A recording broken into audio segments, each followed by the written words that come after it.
This video is to inform landlords about the changes to the New South Wales rental reforms coming into play 19th of May 2025.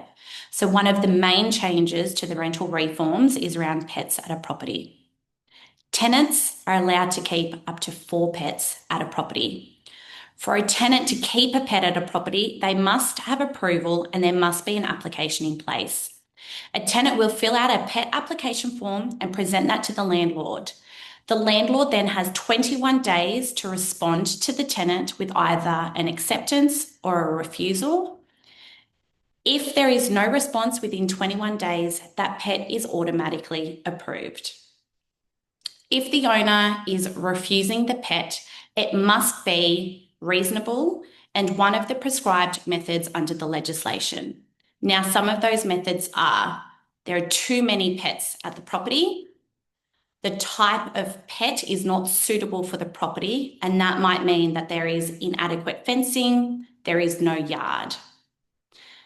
The landlord resides at the property, or the pet is deemed to potentially cause more damage that exceeds the rental bond amount.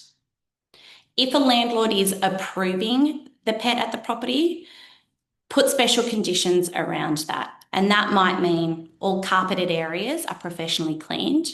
There's a flea fumigation done at the end of the lease, and any damage caused by the pet is the tenant's responsibility to rectify. If the landlord is refusing the pet and the tenant is not in agreement, they would need to make an application to the New South Wales NCAT Tribunal and a member would make a ruling. Another change is when an agent or a landlord is advertising a property for lease, you can no longer stipulate on that ad that the property is not suitable for pets. So there's lots of changes and things to consider with pets at a property. If you have any other questions regarding this, please feel free to give me a call.